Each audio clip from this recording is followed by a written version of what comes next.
Nous avons donc 22 présents. Merci, chers collègues.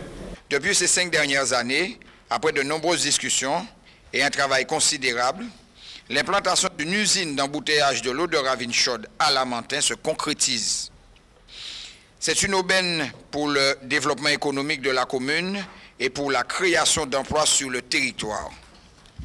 Ainsi, la commune a décidé de mettre à la disposition de la société Capes Dolé, par la voie d'un bail amphithéotique administratif, 10 000 mètres carrés à détacher de la parcelle AW88. En contrepartie de cette mise à disposition, la société devra s'acquitter d'une redevance annuelle. L'exploitation de ce terrain, aujourd'hui en friche, représente un avantage financier non négligeable. Il a par ailleurs été convenu entre les parties que la commune mettra à la disposition de la société, par la voie d'une convention d'occupation du domaine public, le système de captage installé sous la source de Ravine Chaude, moyennant le paiement d'une redevance annuelle. Elle sera, en ce sens, autorisée à installer les infrastructures nécessaires à l'acheminement de l'eau de la source de Ravine Chaude jusqu'à l'usine. Ces opérations permettront le démarrage des travaux de construction de l'usine dès 2020. Ainsi, il est proposé au conseil municipal d'autoriser la signature d'un bail amphithéotique administratif et de la convention d'occupation temporaire du domaine public. Je vous demande d'en délibérer.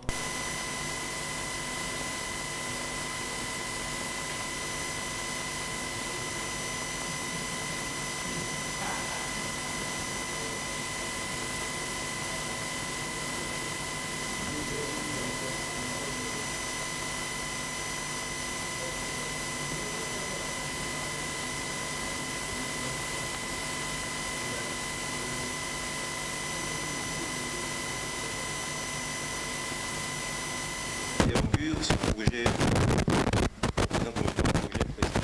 alors, presque. monsieur Monfouet, Oui.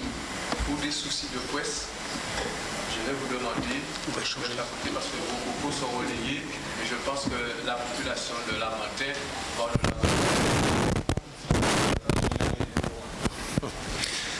Oui, je disais que nous sommes très honorés d'être sur ce projet qui est un projet qui pourrait être unique dans la région des Antilles françaises et même de la Caraïbe, puisque nous avons la potentialité d'une source d'eau minérale. Alors, nous avons un comité de projet qui travaille sur ce sujet-là. Nos juristes travaillent aussi sur le bail dont vous venez de parler. De votre côté, je sais que des travaux sont en cours. Mais sachez que nous nous inscrivons dans l'excellence. Et notre équipe dirigeante s'inscrit dans l'excellence sur ce projet, excellence sur tous ses aspects, à la fois dans la méthodologie, dans l'organisation, sur les aspects environnementaux, c'est important, sur les aspects du numérique et de la maîtrise de l'énergie et la maîtrise des coûts, sur tous les aspects aussi de bonne gestion des ressources humaines, et puis sur l'aspect de la communication. C'est pour ça que nous sommes là aujourd'hui avec M. Koulidor, qui connaît ce dossier depuis très longtemps, bien mieux que moi d'ailleurs. Et cette communication va nous amener, autant que de besoin, devant vous, vous dire quelles sont les avancées de ce projet et vous dire où nous en sommes. Aujourd'hui, j'avoue que je ne peux pas vous en dire beaucoup plus, puisque, bon, oui, vous avez parlé de la source, le captage. C'est vrai qu'aujourd'hui, à Ravine Chaude, il y a un réservoir et 3 puits qui alimentent ce réservoir. Ce qu'on a imaginé, ce qu'on a pensé et ce qui risque de se passer avec notre hydrogéologue qui est aussi le vôtre, c'est d'isoler un des puits qui sera destiné à alimenter le réservoir que nous allons nous construire à côté donc, du réservoir actuel, ce qui va couper le puits actuel. Il y a 3 puits qui alimentent le réservoir, excusez-moi, je suis peut-être un peu bouillon. Il y a 3 puits qui alimentent le réservoir aujourd'hui, qui vient alimenter les soudeurs, qui vient alimenter le centre thermoludique. Demain, on n'aura plus que 2, parce que 2 suffisent à alimenter le centre thermoludique.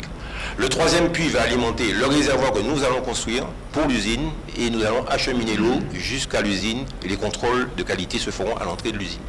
Ça, c'est une chose qui est entendue déjà, parce que nous devons avoir la maîtrise de l'eau jusqu'à l'usine, pour des problèmes, comme vous le comprendrez bien, de sécurité et de qualité. C'est une première chose que l'on peut dire aujourd'hui. La deuxième chose, globalement, ce projet, bien sûr, on va embouteiller de l'eau dans des bouteilles de 1,5 litre, dans des bouteilles de 50 centilitres. Ça, on sait que c'est ce qu'on va faire. Après, cette usine, on n'a pas encore bien dimensionné l'usine. On pense qu'on va tourner autour d'une enveloppe de 8 à 10 millions d'euros sur le projet globalement, en tenant compte de la construction de l'immeuble, qui sera à peu près un peu moins de la moitié, et tous les équipements techniques à l'intérieur. Qu'est-ce que je peux vous dire de plus aujourd'hui? Sachez que de toute façon, nous avons des réunions qui vont s'accélérer sur ce sujet-là à partir de la mi-février. Donc dans quelques mois, nous serons certainement en mesure de vous faire un point de situation beaucoup plus précis sur l'avancée de ce projet-là. Mais c'est un projet qui nous tient à cœur et qui sera un projet phare pour le Lamentin, bien évidemment, pour la Guadeloupe et peut-être au-delà. Merci à vous. C'est gagnant-gagnant, il n'y a pas de philanthrope dans l'affaire. Et donc je pense que c'est une très belle chose pour Lamentin, comme vous le dites, pour vous paraphraser, et pour la Guadeloupe, et au-delà, la Caraïbe aussi. Alors, y a-t-il des questions, chers collègues, au point où nous en sommes? Monsieur Promeneur.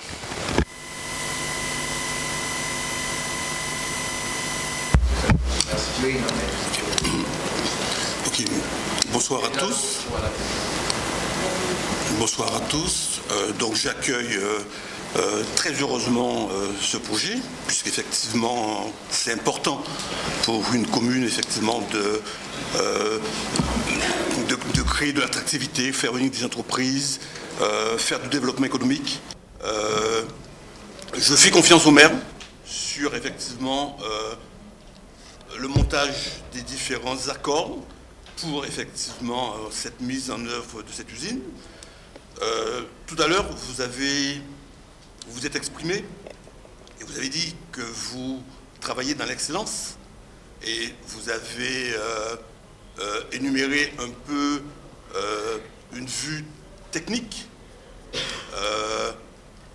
Mais moi, au-delà de tout ce qui est technique et au-delà de tout ce qui est business, dès lors qu'il y a entreprise, il y a aussi des salariés, il y a aussi du social.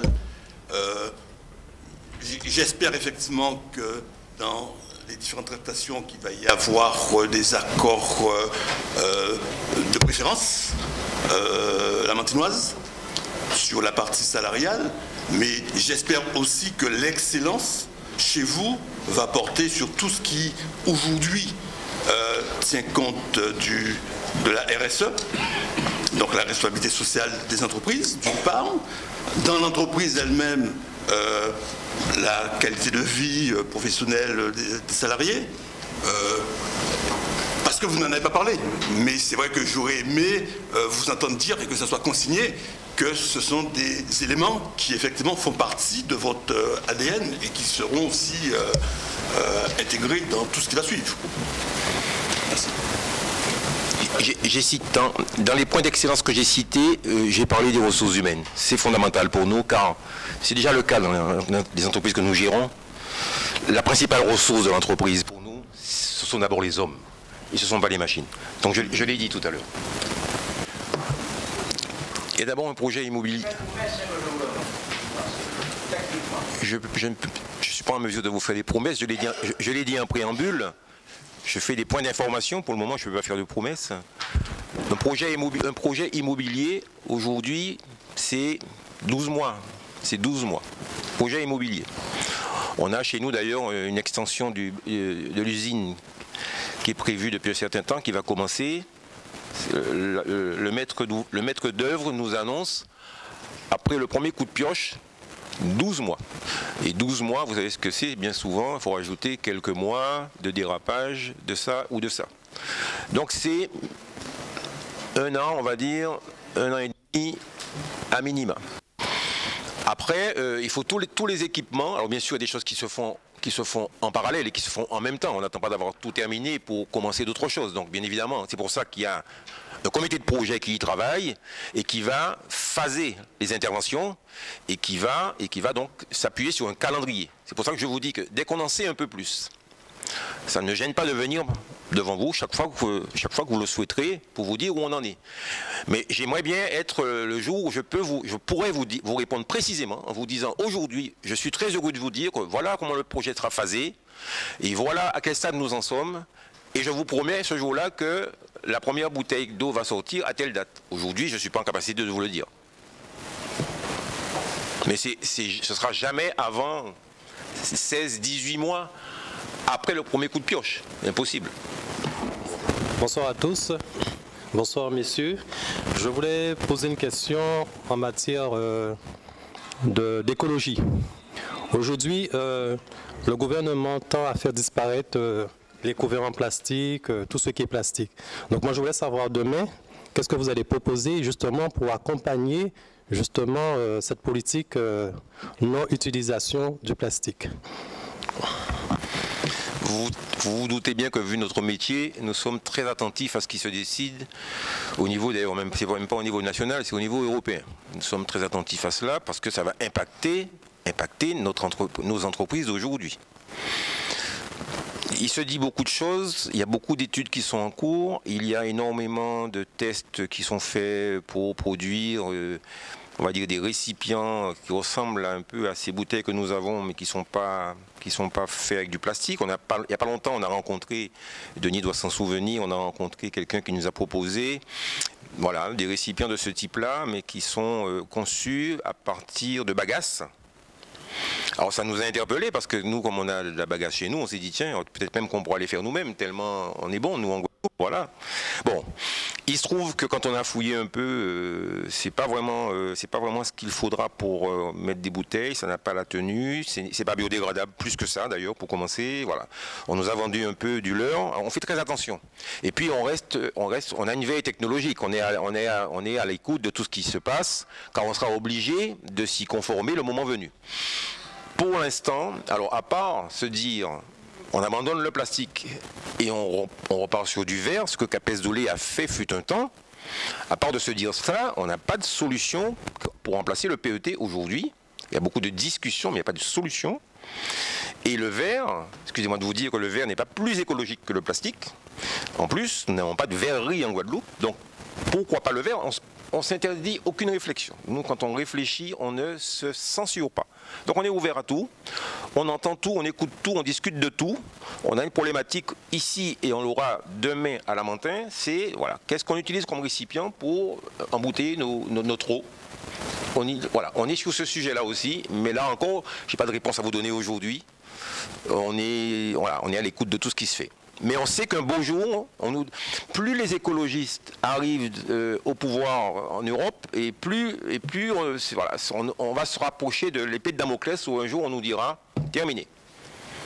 Mais ce jour-là, il va falloir qu'il y ait quelque chose de remplaçant, parce qu'il n'y a pas que Capes aujourd'hui, il n'y a pas que Lamentin demain qui va vendre de l'eau, en France et en Europe. Il y a beaucoup de gens beaucoup plus puissants que nous, il y a des lobbies.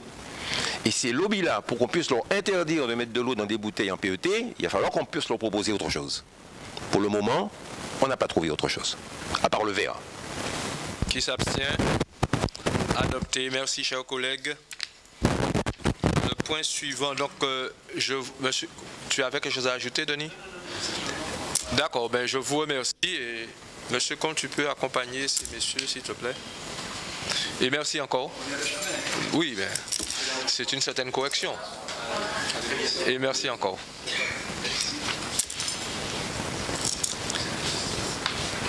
Donc, le point 2, qui était le point 3, approbation du principe de faire gérer le complexe thermoludique de Ravine-Chaude au travers d'une régie dotée de la personnalité morale et de l'autonomie financière. J'invite le collègue Féliciane à faire lecture du rapport de présentation. Merci, Président. En date du 23 décembre 2015, la ville a fait le choix de gérer le complexe thermoludique de Ravine-Chaude au travers d'une régie dotée de l'autonomie financière. Ce choix était à l'époque motivé par l'expertise commerciale de développement qui devait accompagner la phase 2 du projet, espace de soins, salle de sport, 2 salles de restaurant et de séminaire. Le budget annexe au budget principal de la ville a donc été créé par délibération en date du 21 mars 2016, qualifiant la gestion du service public d'industriel et commercial. La phase 2, évaluée à 5,9 millions hors taxes, est aujourd'hui en recherche de financement. Il résulte de l'insuffisance des recettes initialement attendues, une incapacité du budget à couvrir ses charges de structure. Le déficit du budget annexe pèse aujourd'hui sur les perspectives de redressement du budget de la ville. Les résultats budget annexe, vous avez les montants. L'équilibre budgétaire ne peut être atteint sans un subventionnement du budget principal.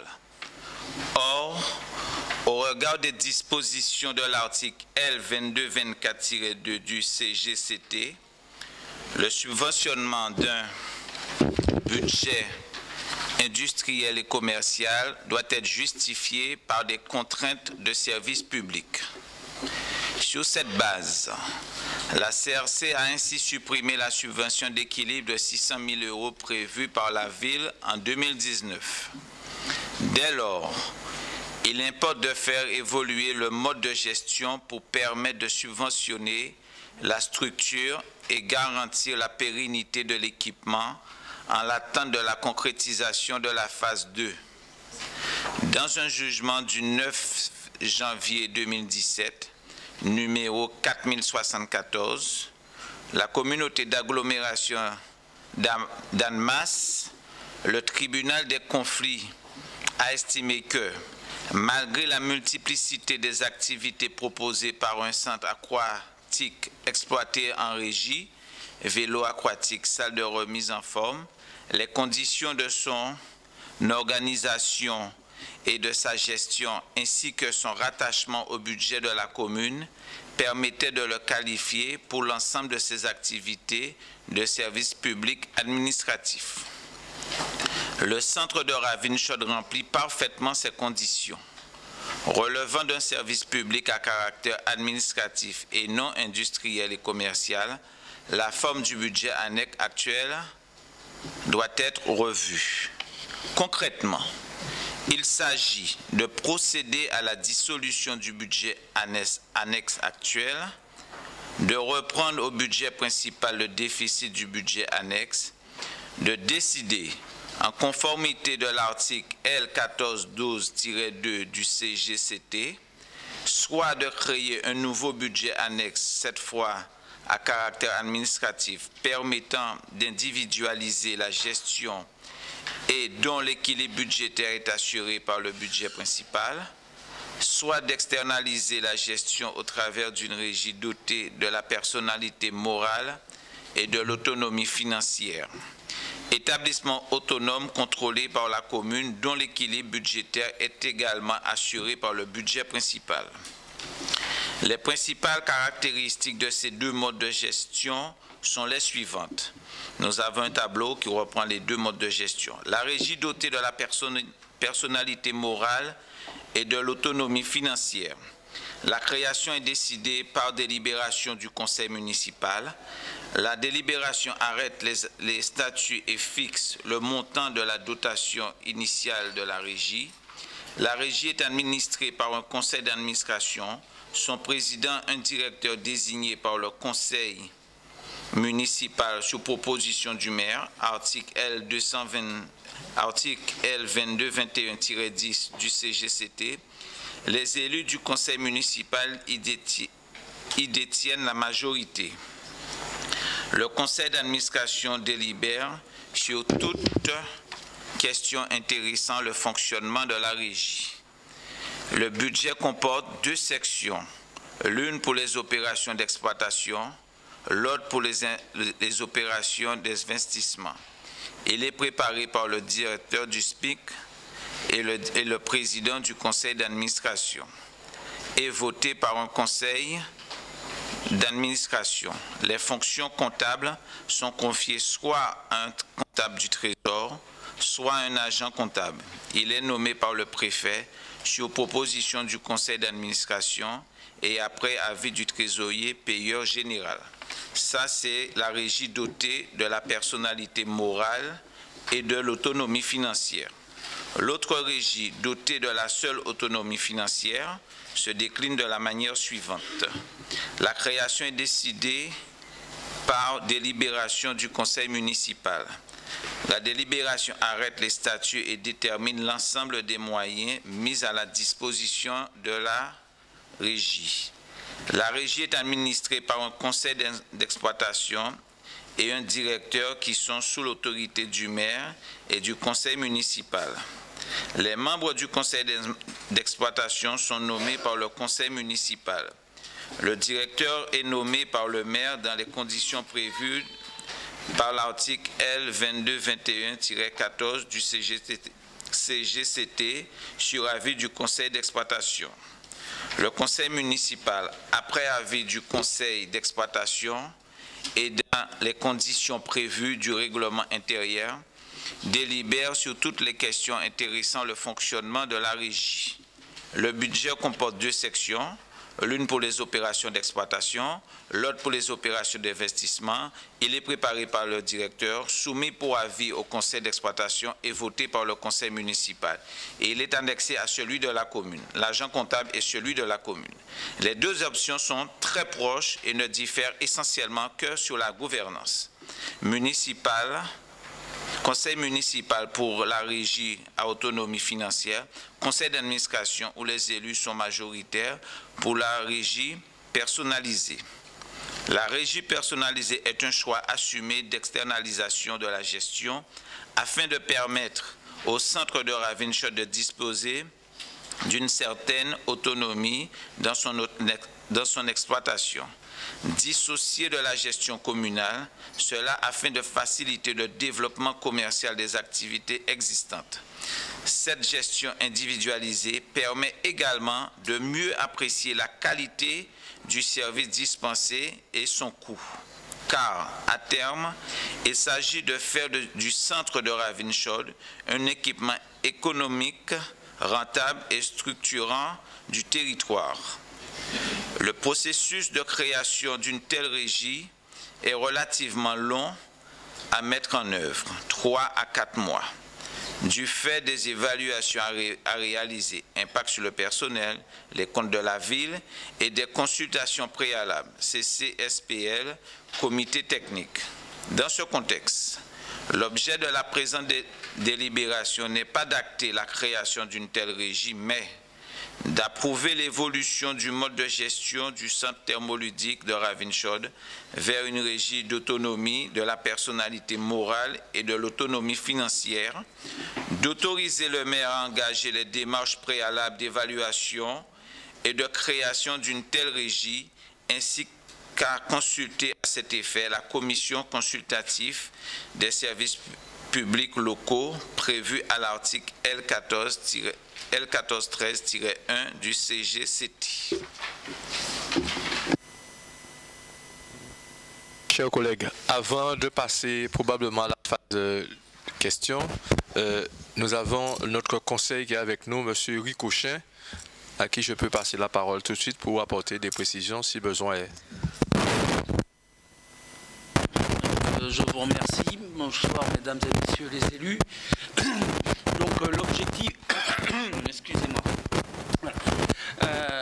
Donc vous connaissez bien la situation actuelle. Le complexe de Ravensshott est actuellement, d'un point de vue budgétaire, annexé au budget principal de la ville.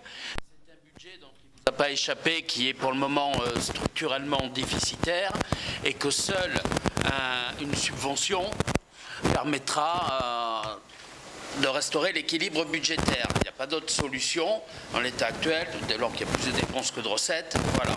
Et actuellement, il y a un blocage de la Chambre régionale des comptes pour permettre ce subventionnement. Il y a une tentative de fait au budget primitif 2019. Vous avez voté une subvention de 600 000 €. On avait essayé de la motiver pour des contraintes de service public. La Chambre ne l'a pas accepté, partant du principe que, combien même l'équipement de Ravensshott piscines et autres salles à côté relèvent bien des services publics à caractère administratif et donc à ce titre subventionnable sans aucune limite. Le fait de l'avoir inscrit pour la Chambre, hein, je précise bien pour la Chambre, au sein d'un budget géré en hors taxe est une erreur et ne permet pas ce subventionnement, quels que soient les arguments apportés. Dès lors, il n'y a pas d'autre choix que de changer de fusil d'épaule et de dissoudre ce budget actuel qui ne correspond pas à la nature du service exploité. Budget industriel et commercial, service exploité, caractère administratif.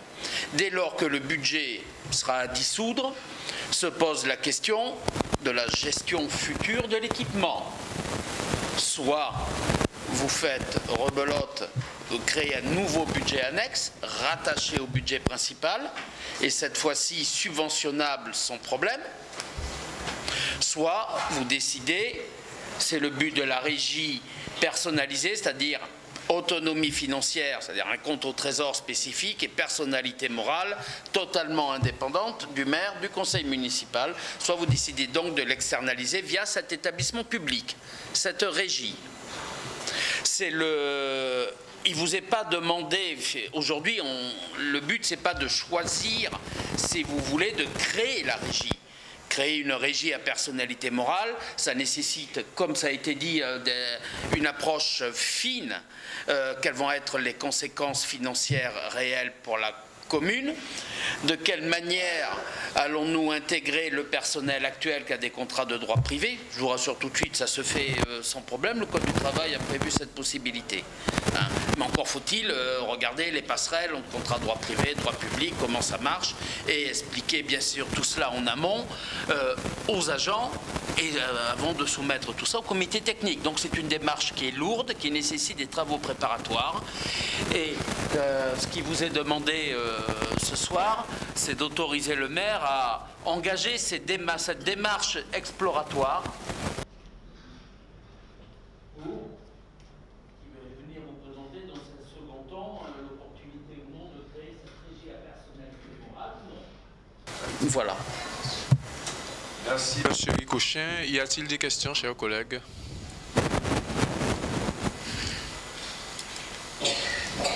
L'exposé a été suffisamment clair ainsi que le rapport de présentation. Mais en tout cas, ce que je veux rajouter pour ma part, c'est qu'aujourd'hui, l'équipe qui est en place s'occupe bien de Ravenschaud, non seulement de la structure, parce qu'effectivement, elle a été fermée une période pour refaire, j'ai envie de dire, pour retoucher et pour le remettre en forme. Mais comparé à 11 années de fermeture, il n'y a rien à voir. Et que ces mêmes personnes ou leurs colistiers qui ont fermé Ravenschaud et gardé Ravenschaud fermé pendant 11 ans, aujourd'hui, c'est ces mêmes personnes-là qui osent critiquer un mois de fermeture pour rénovation. En tout cas, si besoin est, on prouve aujourd'hui qu'on s'occupe non seulement de la structure, mais aussi de sa gestion et de son bon fonctionnement.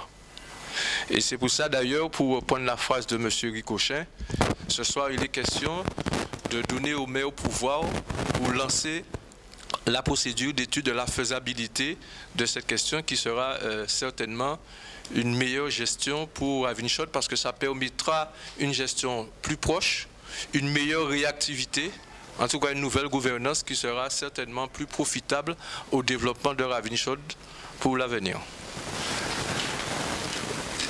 S'il n'y a pas de questions, chers collègues, oui, monsieur Citadel, monsieur Maricel. Merci, Président. Oui, M. Ricochin, vous avez tout à l'heure expliqué que c'est un processus qui sera assez long. Donc, je voulais savoir, une fois qu'on aura pris cette délibération donnant autorité au maire à poursuivre cette étude, combien de temps à peu près ça prendra pour que cette régie soit vraiment de plein droit en exercice? Le processus de création, je vous l'ai dit, il est stricto sensu, 3 à 4 mois, vous n'êtes pas sans ignorer qu'il y a une période un peu agitée qui s'annonce, au terme de laquelle il faudra recréer un certain nombre d'organes qui seront sollicités, notamment la commission consultative des services publics locaux. Dans l'idéal, il serait souhaitable d'arrêter l'hémorragie le plus tôt possible, je dirais. L'hémorragie financière, parce que chaque année, le compteur tourne, et comme le déficit s'accroît, et la prise en charge qu'aura à faire le budget principal, parce que si on dissout le budget annexe, forcément, il faut bien que les résultats aillent quelque part. Donc dans le budget principal, ça risque, c'est pas que ça risque, ça plombera fortement l'année de reprise les comptes de la ville. Donc apurer un peu qui sera apuré dans le temps. Donc l'idéal, on pourrait viser quelque chose en 1er juillet. L'idée, de toute façon, c'est de faire quelque chose à un compte-rond, parce que derrière, il faut clôturer un autre budget. C'est généralement bien de clôturer les budgets en fin d'exercice. Ça donne quelque chose de beaucoup plus propre. Et que le jour où vous clôturez le budget, parallèlement, la nouvelle structure est déjà opérationnelle. Si on met la charrue avant les bœufs, on aura forcément un problème. Donc, écoutez, ça serait soit le 1er juillet, soit le 1er janvier, je dirais. On peut la créer avant, mais fonctionnelle dans ces dates-là.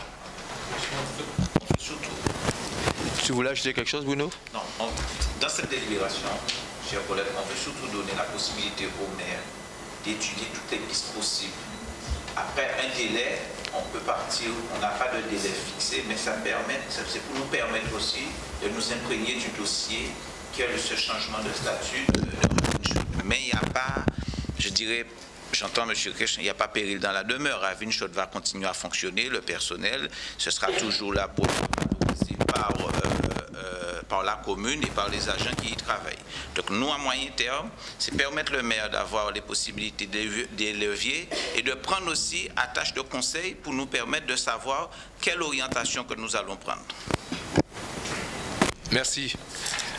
Donc on anticipe pour assurer la pérennisation et l'avenir de Ravine Chaude. S'il n'y a pas de questions, chers collègues, on va passer au vote. Qui est contre? Qui s'abstient? Adopté. Merci. Merci, M. Ricochin, de vos conseils et de votre éclairage. Le point numéro 2, le point numéro 3, modification du budget relatif à la réhabilitation des bâtiments aliture permettant la signature d'un avenant à la Convention 2017-14, date du 23 octobre 2017. Présentation nous est faite par la collègue Lucette Saï. Collègue, tu as la parole. Je lui donne un coup de main ou pas? Alors, les chiffres, on s'en passe. C'est bon. Elle n'a pas fini. Elle a demandé à ce qu'un collègue lui l'aide sur les chiffres, la lecture des chiffres. Est-ce qu'on fait ou pas?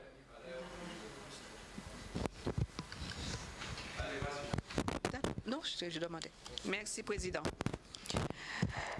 MOE, hors taxe 118 800, TVA 10 098, tout TTC pour la colonne MOE 128 898 euros. BDC APVE, hors taxe 15 782,20, TVA 1341,49, soit TTC 17 123,69 euros. CSPS 3420 euros. Analyse béton Saint-Géant, hors taxe 9 570, TVA 813,45, soit un TTC de 10 383,45 euros. Concernant l'analyse stratégique et chromatique thermoludique, hors taxe 8100, TVA 688,50, soit un TTC de 8 788,50. Diagnostic amiante 5100, TVA 433,50, soit un TTC de 5 533,50. Relevé topographique 2763 234,86, soit TTC 2997,86 €. Travaux 854 042,91 € en hors taxe. TVA 72 593,65, soit un TTC de 926 636,56 €. Au total, nous avons un montant hors taxe de 1 017 778,11 €, un montant de TVA pour 86 203,44 €, soit un montant TTC total de 1 094 828,05 €. Le maire vous demande d'en délibérer. Merci, chers collègues, au pluriel. Madame Petit, avant de passer à la phase question, aurez-vous des précisions à apporter?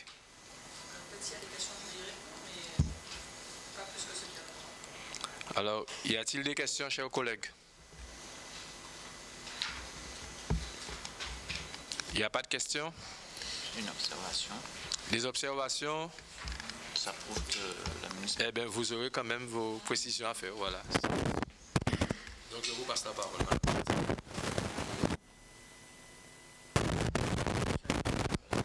Vous m'entendez? Non? On m'entend? Donc, en 2000, il y a une convention avec la DAC qui contournait l'accompagnement financier pour la réhabilitation des bâtiments à lithium. Cette convention elle a été signée sur la base de ce qu'on appelle l'APS, l'avant-projet sommaire, qui a été fait par la maîtrise d'œuvre. Cet APS, il est fait, si vous voulez, avant toutes les études plus approfondies, etc. Ce qui se fait après, c'est l'APD, l'avant-projet définitif, qui nous donne le vrai coût du projet. Du coup, ici, aujourd'hui, il va s'agir de voter le nouveau budget, donc le coût a augmenté, vous l'avez vu. Donc valider le nouveau budget pour ensuite reprendre les discussions avec la DAC pour augmenter la subvention du coup et représenter un nouveau plan de financement. Merci pour la scène. Oui, ça a été clair. Donc c'est un résumé qui a été clair. Alors, vous voyez, chers collègues, ce qui est en train de se passer est très important dans la mesure où nous sommes en train de lancer une procédure pour réhabiliter tous les bâtiments à lithium. Là, nous commençons d'abord par le palais de justice, c'est un début. Et ce qui rend notre ville unique, singulière, c'est le fait d'avoir tous ces monuments classés, ces monuments historiques chez nous, et qui, en fin de compte, fait de notre ville de fait une ville remarquable. Seulement, ça n'a pas été valorisé jadis. Aujourd'hui, on lance cette procédure pour qu'effectivement la Mantin soit reconnue comme ville remarquable. Donc, je vous remercie de bien. Oui, monsieur Promeneur, vous voulez ajouter quelque chose? Oui. Même sachant que le budget final n'est pas validé, moi ma question c'est est-ce qu'on a tout de même déjà un agenda de mise en œuvre et un agenda de mise en œuvre et de mobilité du personnel, etc. Et aussi, quel que soit effectivement l'immeuble à liture, puisque ce sont des immeubles qui sont actuellement occupés, est-ce qu'à chaque fois on a déjà la planification et le point d'atterrissage du personnel, etc. Auquel il s'applique, l'exécutif de la collectivité territoriale est en droit, jusqu'à l'adoption de ce budget, de mettre en recouvrement les recettes et d'engager, de liquider et de mandater les dépenses de la section de fonctionnement dans la limite de celles inscrites au budget de l'année précédente.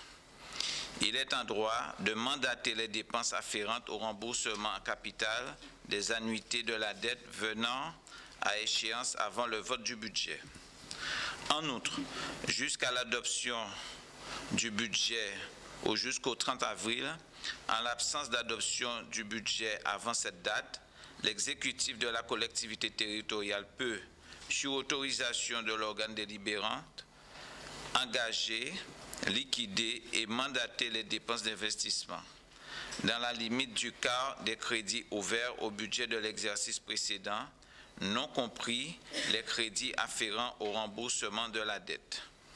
L'autorisation mentionnée à l'alinéa ci-dessus précise le montant et l'affectation des crédits. Les crédits correspondants visés aux alinéas ci-dessus sont inscrits au budget lors de son adoption.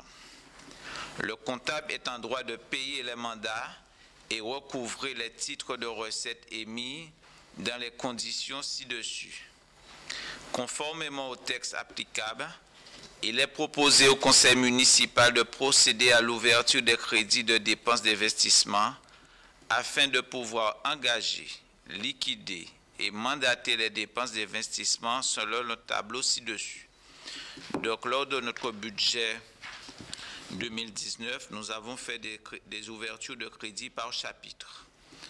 Donc, en emprunt et dette assimilée, budget ouvert, 928 000 euros. Donc, il n'y a pas lieu de faire la règle des 25%. Dans les immobilisations incorporelles, budget ouvert 91 599 euros. Crédit ouvert, crédit 2020, préalable au vote, 25% maximum, 22 900. Subvention d'équipement versée, 84 000, il n'y a pas lieu. Immobilisation corporelle, 1 727 636 à 25%, 431 909. Crédit voté par opération. Réhabilitation et aménagement du complexe de tennis du parc de la Verdure. Nous avions ouvert 185 000 euros, 25%, 46 250. Terrain de football de la Rosière, 120 661, 30 165,25 en crédit ouvert. École, 60 000, 15 000 en crédit ouvert. Autre matériel, 10 000, 2 500 en crédit ouvert. Terrain de sport, 104 914, 26 228,50 en crédit ouvert. Théâtre de verdure, 10 000, 2 500 en crédit ouvert. Mobilier, 34 000, 8 500 en crédit ouvert. Extension du cimetière Centre-Bourg, 350 000. Crédit ouvert, 87 500. Mise en valeur bâtiment à Liture, 200 000. Crédit ouvert, 50 000. Construction du groupe scolaire de Caillou. Bon, pour l'instant, c'est 500 000. On ne fait pas d'ouverture de crédit.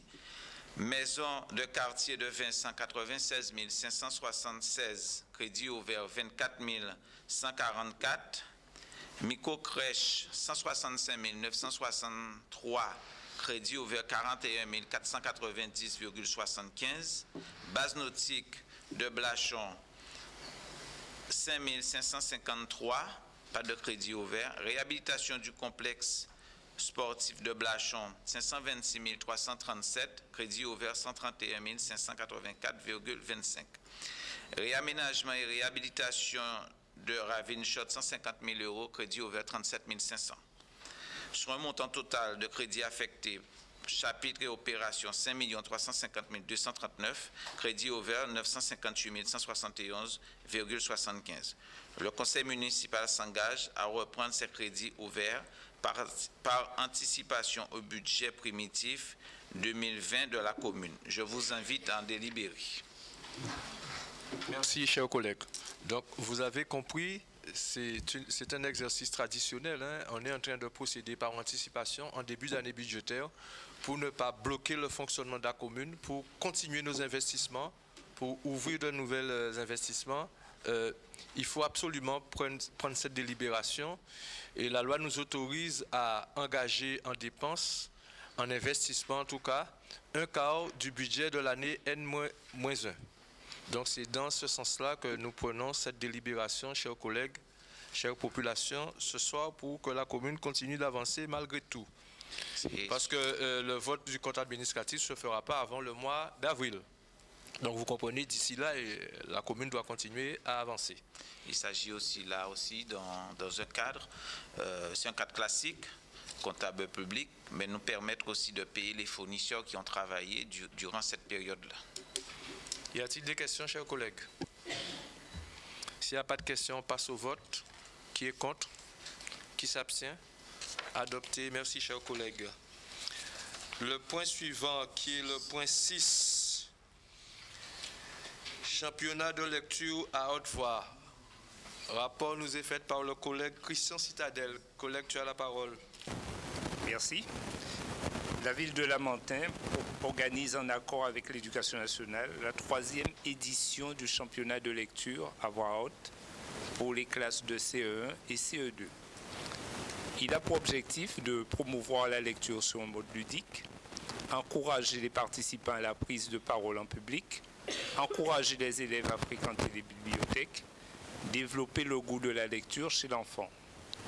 Ce concours consiste à lire un texte à voix haute durant 2 minutes en tenant compte de la fluidité de lecture et de l'expressivité.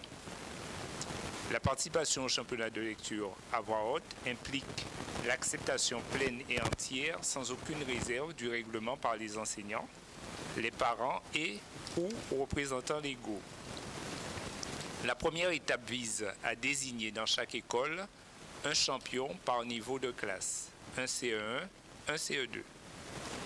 Chaque enseignant des classes concernées peut demander aux enfants qui le souhaitent de se désigner ou les sélectionner avec l'autorisation des parents.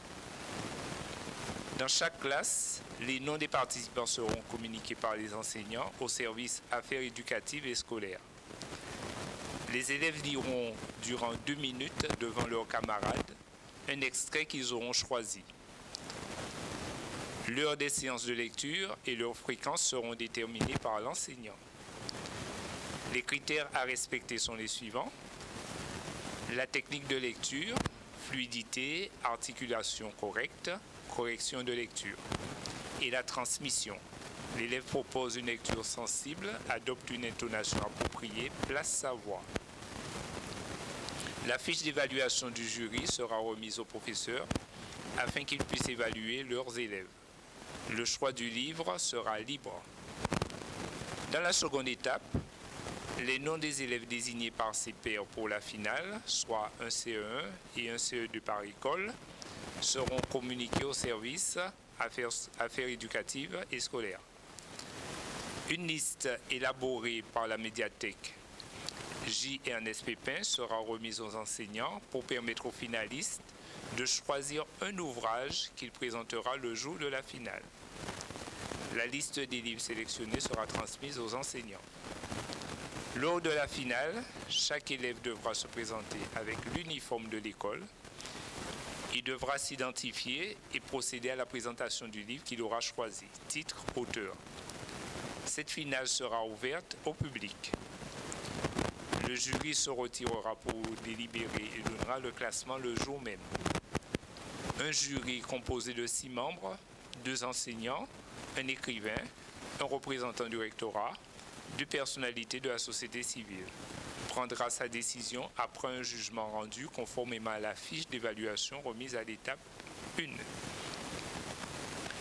Les 3 premiers recevront des cadeaux de la ville et d'éventuels partenaires. Un diplôme et un livre seront offerts à tous les finalistes. Tous les élèves des classes ayant participé au championnat recevront un diplôme de participation qui sera remis dans les classes. Le budget prévisionnel du championnat de lecture à voix haute est le suivant. Dépenses, livres 240 €, coupe 40 €, collation 550 €, des goodies pour 200 €, l'animateur 300 €, la décoration 200 €, prestations artistiques 500 €, pour un total de 2030 €. Il est proposé au conseil municipal d'approuver la manifestation, championnat de lecture à voix haute, ainsi que son budget prévisionnel de 2030 €. Je vous demande d'en délibérer.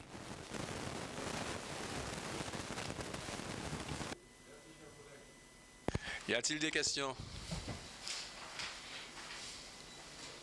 On va passer au vote. Je trouve que 2000 €, c'est un peu faible, c'est une bonne. C'est un peu faible. Pourquoi? Le montant, c'est le montant juste. On a dit que, et le maire le répète à longueur de journée, à qui veut l'entendre, qu'on gère un bon père de famille. Donc c'est le cas, si les collègues et l'administration ont fait recueil de ce discours-là, moi je félicite tout au contraire qu'ils aillent dans ce sens-là pour montrer qu'on ne gaspille pas les deniers publics, contrairement à ce qui a pu se produire avant. Donc si vous êtes d'accord, chers collègues, on va passer au vote. Qui est contre? Qui est contre? Qui s'abstient? Adopté, chers collègues. Merci. Le point suivant. Participation à 34% de la PSU pour la crèche Manouchka.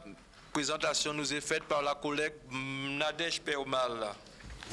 Depuis 21 ans, l'association Manouchka participe à élargir l'offre d'accueil sur le territoire en proposant une crèche de 16 places pour les enfants de 10 semaines à 3 ans. Située au lotissement La Rosière-Lamentin, cette crèche rencontre depuis quelques années des difficultés financières. En effet, la prestation de service unique PSU, instaurée en 2002 puis modifiée en 2014 afin de favoriser la mixité sociale, fixe le principe d'une participation des parents et de la CAF plafonnée à 66%. Les 34% restants sont à la charge des collectivités locales. Aujourd'hui, le département compte plusieurs fermetures de crèches. Le conseil départemental ne pouvant pour leur participer aux dépenses des 34%, les communes restent dans leur seule collectivité partenaire sur ce dossier. Pour répondre à cette problématique, la ville de Lamentin soutient régulièrement l'association Mamouchka en lui attribuant des aides financières sans pouvoir combler la totalité des 34% restants à la charge des collectivités locales. Aujourd'hui, ces aides ne suffisent pas à pérenniser la gestion de cette crèche. L'association Mamouchka enregistre pour 2019 un déficit de 35 482 €. Afin de permettre à l'association de maintenir les 12 places d'accueil ainsi que les 7 salariés en CDI, l'association sollicite une subvention communale de 30 000 € pour l'année 2019. Le 16 décembre 2019, la Caisse d'allocation familiale a attribué une aide exceptionnelle de 45 705,19 € à la commune par l'intermédiaire d'une convention de contrat d'accompagnement adapté, CAA, allant du 1er janvier 2019 au 31 décembre 2019 pour continuer à soutenir les crèches. La commune s'engage à maintenir son soutien en attribuant une subvention de 30 000 € à l'association. Le maire propose d'attribuer une subvention de 30 000 € pour la participation aux dépenses de fonctionnement de la crèche Mamouchka pour l'année 2019. Je vous demande d'en délibérer. Y a-t-il des questions, chers collègues? S'il n'y a pas de questions, on passe au vote. Qui est contre? Qui s'abstient? Adopté à l'unanimité des présents. Le point suivant, c'est le point numéro 8. C'est la même chose, pratiquement participation 34% de la PSU à la crèche Marcel Cheval. On continue avec le collègue Permal Nadège. Le point 9, attribution d'une aide financière à l'école Massa Biel 2. La parole est donnée au collègue Moulin-Rodrigue. Merci, Président. L'école élémentaire Massa Biel 2 sollicite la ville de Lamentin pour une participation financière dans le cadre du voyage scolaire linguistique qui aura lieu à Miami du 21 au 28 mai 2020, en lui laissant le libre choix pour la somme qui lui sera accordée. Ce voyage a pour objectif de permettre aux élèves d'être en mesure de comprendre et d'échanger avec d'autres, de développer leurs compétences, leurs capacités de compréhension et d'investir leurs acquis en situation réelle. Le coût total du voyage est estimé à 108 008 € pour les 41 élèves de CM2 participant au voyage et les 14 accompagnateurs. Le coût par élève est de 2 030 €. Le budget prévisionnel est le suivant. En dépenses par élève, en dépenses en élève, transport un total de 22 960, hébergement 19 885, restauration 19 680, excursion et visite 12 505 euros, cours d'anglais 8 200, assurance 1230, dépenses en encadrant, transport 6 720, hébergement 5 280, restauration 4 824, excursion et visite 3 000, assurance 360, dépenses en enseignant pour les enseignants, transport 1120, hébergement 880, restauration 804, excursion et visite 500, assurance 60 euros. En ressources, les subventions et dons. La CAF pour les 41 élèves, 4 100 euros. Région, 8 200. Département, 3 280. Municipalité, 80 euros par élève par 41, ce qui donne un total de 3 280 euros. Cap Excellence, 4 100 euros au total. Établissement scolaire, 2 050 euros. Rectorat, 1 230 euros. Mécénat, 1 975 euros. Association de parents, 1 025 euros. Action, foire et mise en cabas, 14 248 euros. Club associatif, 2 700 euros. Participation des familles, 36 900 euros. Participation des encadrants, 24 920 euros. Soit un total, dépenses et ressources, 108 008 euros. Le budget prévisionnel prévoyait une participation de 80 euros par élève pour les municipalités. Le maire propose d'attribuer une subvention de 240 euros à l'école élémentaire Massiabel 2 pour les 3 élèves de Lamentin participant à ce voyage comme suit. Ira Ponton Paringo, 80 euros. Jérémy Ranelli Verger-des-Prés, 80 euros. Naégela de Vaux, 80 euros. Je vous demande d'en délibérer.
le budget annexé pour qu'on sache de quoi on parle. Mais la manifestation étant bien réelle et imminente, mais je crois qu'il faudra joindre la copie quand vous envoyez quand même le document. D'accord. Ok. Y a-t-il des questions, chers collègues?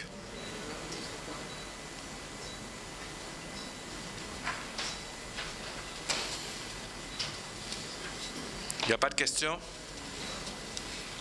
S'il n'y a pas de questions, on passe au vote.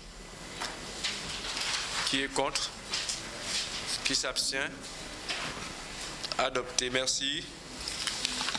Il y avait un point au bord de haut. Le temps que je me retrouve, le point 11.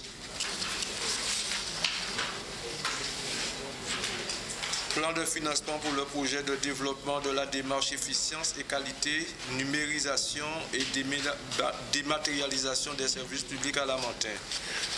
Je propose au collègue Yvon Comte de faire le rapport de présentation.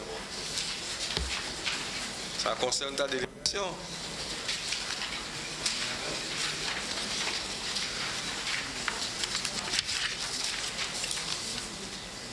Alors, plan de financement pour le projet de développement de la démarche efficiente et qualité, numérisation et dématérialisation des services publics à Lamentin. Dans une logique de performance de l'administration communale, la commune de Lamentin a initié une démarche visant d'une part à revoir les process internes, à les moderniser, à les formaliser à travers un guide de procédure interne clair et largement diffusé. Et d'autre part, à simplifier et à moderniser les démarches administratives afin de satisfaire pleinement les usagers du service public de Lamentin. 4 objectifs sont identifiés dans cette démarche de simplification et de modernisation. La modernisation, la digitalisation et la transparence des process internes. La fluidité du fonctionnement interservice, l'efficience de l'administration, la satisfaction de l'usager. En ce qui concerne le volet digitalisation, ce projet s'articulera principalement sur les actions suivantes.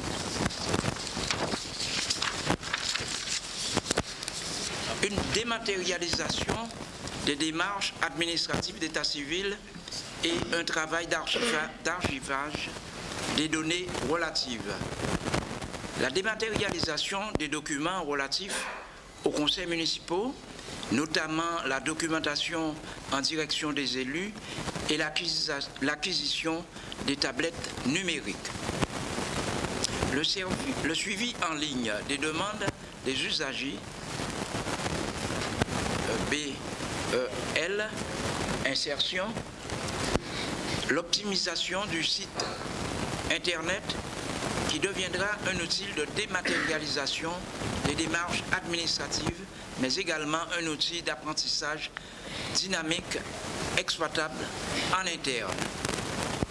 La mise en place d'un système de correspondance avec le public, notamment à travers l'envoi de SMS informatifs.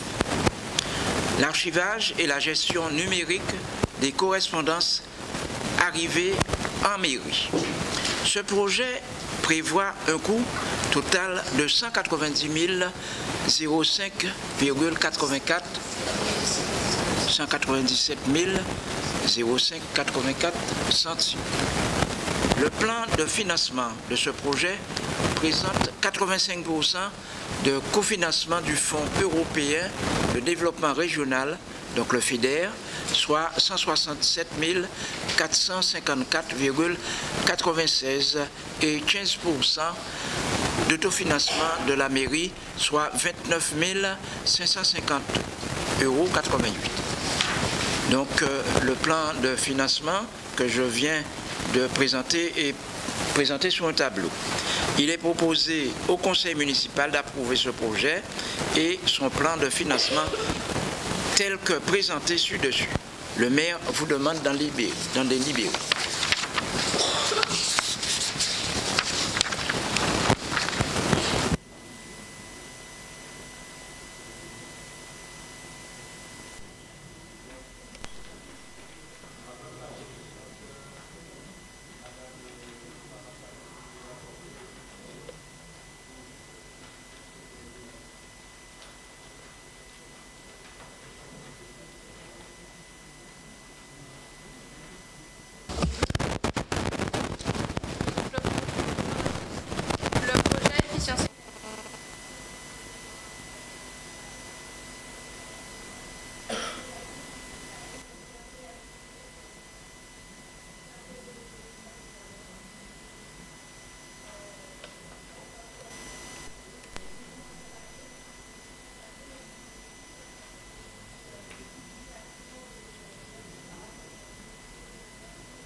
De s'organiser pour que le Lamentin 2.0 le Lamentin 2.0 prenne naissance en fait, hein, parce que c'est aller vers cette modernisation qui malgré et qu'on le veuille ou non, s'imposera à nous tôt ou tard.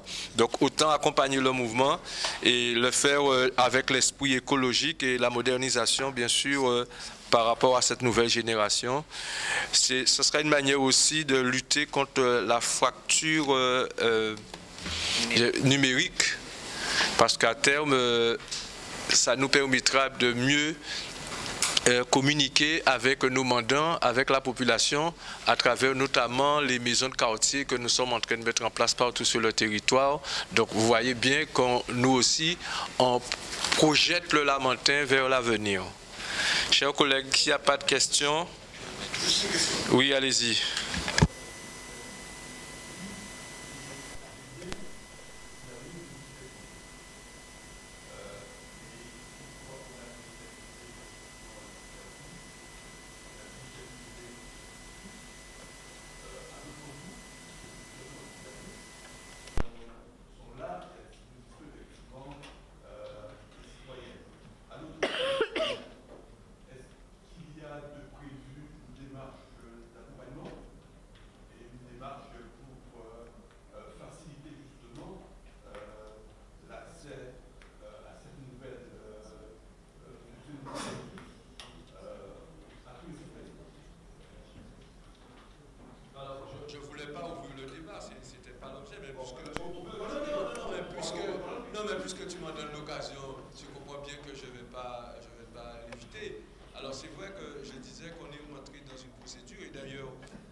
Dans l'enquête publique qui s'opère et qui s'est opérée aussi, je crois que c'est déjà terminé, M. Bozor, non? L'enquête publique.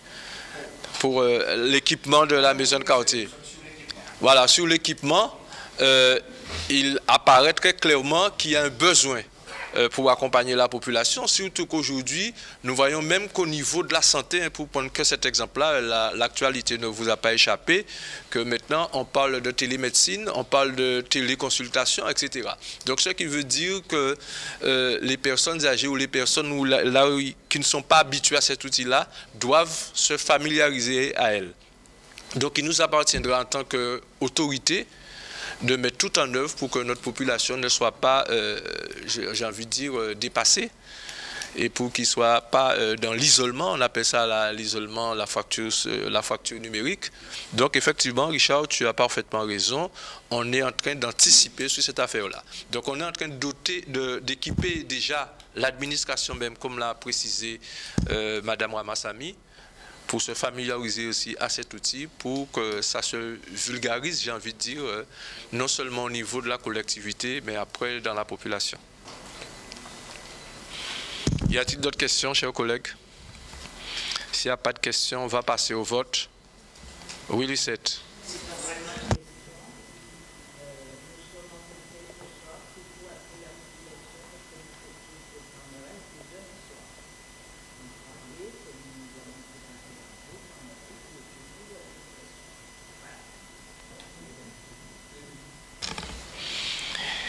L'ordre du jour étant épuisé. On n'a pas voté? C'est vrai? Bon, on va passer au vote alors. Qui est contre? Qui s'abstient? Adopté. Merci, chers collègues. Donc là, l'ordre du jour étant épuisé, je vous remercie. En tout cas, j'ai l'impression qu'on a fait du bon travail en point des engagements pour notre population, comme on a su le faire pendant 6 ans. Donc, et avec fierté, la fierté retrouvée, on va continuer à le faire. Merci beaucoup. Et puis, n'oubliez pas le carnaval. Demain soir, les élus, soyez mobilisés et la population sera au rendez-vous. Merci, messieurs les administratifs et mesdames.